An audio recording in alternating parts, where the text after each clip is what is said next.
mais um hobby, estamos aqui para fazer a ficha técnica do peixe beta. Vamos aprender um pouco mais sobre esse peixe tão curioso e tão amado no mundo dos iniciantes, tá certo? É um peixe que em muitos vídeos atuais de ficha técnica do peixe beta, tem muitos youtubers e aquaristas falando que tem muitos mitos e tudo mais. É verdade, tem muitos mitos sobre o peixe beta, que não precisa de filtro, essas coisas. Mas tem muitas verdades também que são tratadas como mitos, como, por exemplo, a capacidade de adaptação do peixe beta a ambientes pequenos. Apesar do peixe beta, como qualquer outro peixe, exigir um aquário com estabilidade, não significa que ele não seja capaz de se adaptar em aquários pequenos. O peixe beta é capaz de se adaptar em aquários pequenos e é disso que a gente vai ver hoje, a técnica do peixe beta, beleza? Vamos conhecer um pouco mais do peixe beta, Beta Explains. Vamos começar com os parâmetros da água. Uma faixa bem legal para vocês manterem o peixe beta é de 6.8 a 7.2, beleza? Essa faixa ele tolera muito bem.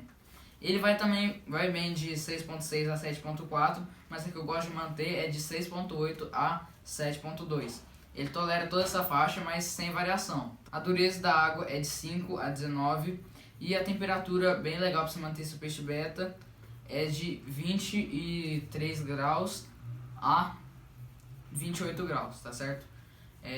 Lembrando que ele tolera toda essa faixa, mas a melhor temperatura para se manter é a temperatura que menos varia e mais próxima ali da casa dos 25 graus, 27, 20, de 26, de 24 a 27 sem variações. Essas temperaturas são boas, tá certo? Para manter o peixe beta saudável. Existem dois tipos de peixe beta. Lembrando que os dois são betas, não é espécie diferente, são só duas características, duas características que foram conquistadas através da seleção genética, né? Mas então, tem os betas long tails, que é o que a gente está mais acostumado a ver em pet shops, que são aquele que tem a nadadeira comprida, e os placates, que são os que tem a nadadeira curta.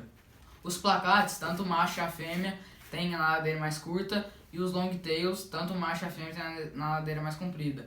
Mas falar que para você descobrir se o beta é macho ou fêmea é só ver o tamanho da nadadeira, isso é mentira, é um mito, pois se você pegar uma fêmea long tail e um macho placate, pode ser que a fêmea long tail tenha essa nadadeira mais avantajada e você confunda. Você identifica qual é macho e qual é fêmea vendo o ovo opositor. O macho, a característica dele é que ele se arma muito, né? Vai ter uma imagem aí, quando ele vê o outro, ele abre a guelra e se arma todo. Armar é o ato dele abrir todos os raios dele. Para quem não sabe, é denominado raio o que segura aquelas membranas que o peixe tem entre uma e outra. As membranas são o tecido da nadadeira e os raios são aqueles raiozinhos mesmo que seguram as membranas. Então, o ato de se armar, o beta se armando, é quando ele abre todos os raios dele, né? O beta nadando assim, ele abre quando ele vê outro da mesma espécie e fica todo ali cortejando o outro, tá certo? Mas para você descobrir se é macho ou fêmea, basta analisar o ovo opositor, que vai estar uma imagem aí, fica aqui na parte da nadadeira pélvica, embaixo da nadadeira pélvica, aqui assim, fica embaixo da nadadeira pélvica. Se tem ovo opositor é fêmea, se não tem é macho. E o que pode ajudar também a saber se é macho ou fêmea é se o peixe está se armando. Está se armando, tem fêmeas que se armam, mas o macho ele arma com mais intensidade, né? Esse negócio que eu falei dele se abrir. Então, se o peixe está se armando e não tem ovo opositor, é macho, tá certo? Falando do beta se armar, eu tinha esquecido esse detalhe quando eu gravei o vídeo, agora eu tô pondo. O beta ele é um peixe muito territorialista e recomendo os betas machos principalmente sendo mantidos sozinhos. Esse ato de se armar é para demonstrar o território e ele corteja a fêmea, demonstrando territorialista na reprodução assim também. Os betas machos têm que ser mantidos sozinhos e se for misturar com outro peixe que não seja da mesma espécie, tá certo? E betas fêmeas podem ser mantidas juntas, porém em aquários com bastante ornamentação, toca, pedras, plantas, para que elas não se vejam sempre, pois elas também são territorialistas e podem acabar atacando umas às outras. A alimentação carnívora deles seria na natureza, né, de insetos, porém hoje em dia já existem muitas rações de boa qualidade que suprem muito bem a necessidade de nutrientes do beta. dos betas. E a que eu recomendo é essa daí, ração poitada de betas, agora numa fórmula ainda uma fórmula melhorada com o alho na ração, que reforça a imunidade do seu peixe e deixa ele ainda mais saudável, tá certo? Produção ovípara, e ocorre dessa forma: o macho ele faz o ninho de bolha quando ele na época de lua cheia, ou quando ele vê a fêmea, ou quando ele reconhece que é uma fêmea, certo? Esse vídeo não vai ser aprofundado sobre reprodução de beta. Se você quer saber sobre reprodução de beta, tem canais muito bons aí falando sobre betas. O canal do Eric Betas vai estar na descrição. O canal do Aqua Hobby, certo? Aquamundi. E tem também o do Fernando Aqua Peixe. Na descrição esses canais se quiser saber mais sobre reprodução e criação dos peixes betas. Mas basicamente o macho faz o ninho de bolha quando ele reconhece que é a fêmea, né? Ou quando ele está na época dele, que é a época de lua cheia. E daí, depois que ele reconhece que é a fêmea, ele bate na fêmea. Isso é um processo natural, pois a fêmea tem que reconhecer que esse é um macho territorialista, e que esse gene territorialista vai ser passado para os próximos descendentes. Se o macho não for um macho que bate muito, ou um macho que corteja bem, um macho que se arma, ela vai achar que é um macho fraco e não vai querer que esse gene seja passado para frente. Isso o peixe não raciocina, mas já está no instinto dele, tá certo? Então, mas agora voltando.